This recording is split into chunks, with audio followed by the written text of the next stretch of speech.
দর্শক, এ বিষয়ে বিস্তারিত জানতে নওগাঁ থেকে সরাসরি যুক্ত হচ্ছেন staff correspondent S M. Asadur Rahman জয়।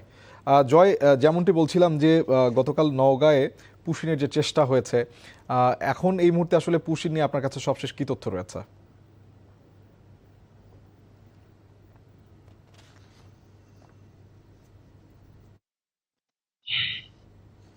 শোভন, আপনি জানেন গতকাল নয়, আজকে ভোর রাত 4টার সময় বিএসএফ 9 জন বা 9 জনকে বাংলাদেশে পুশিন করার চেষ্টা করেছে।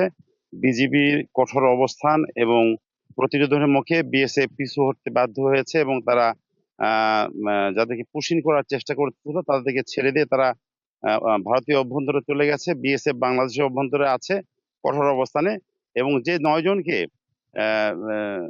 পুশিন করার চেষ্টা করা হয়েছিল তারা আমরা যতটুকু জেনেছি, বিজিবি যতটুকু আমাদের জানিয়েছে যে তারা নোম্যান্সল্যান্ডের ভারতীয় অংশে অবস্থান করছেন।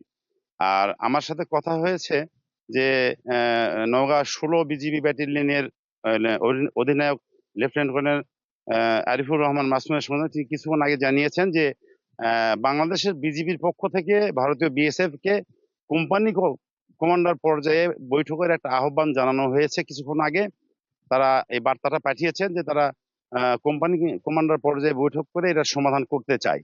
কিন্তু এখনো পর্যন্ত এই সর্বশেষ পাওয়া খবর পর্যন্ত বিএসএফ এই চিঠির বা এই বার্তার কোনো প্রতি উত্তর এখনো বাংলাদেশে দেন নাই। তো এখন পর্যন্ত এই ছিল সীমান্তের সর্বশেষ অবস্থা। আর বিজিবির পক্ষ থেকে কঠোর অবস্থান নেওয়া হয়েছে।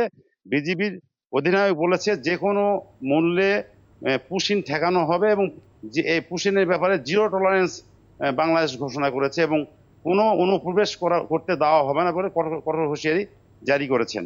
এই ছিল আমার কাছে শোভন, মানে নওগাঁ থেকে সর্বশেষ। দর্শক, নওগাঁ থেকে পুশিনের বিষয়ে সবশেষ জানাচ্ছিলেন সহকর্মী এস.এম. আসাদুর রহমান জয়।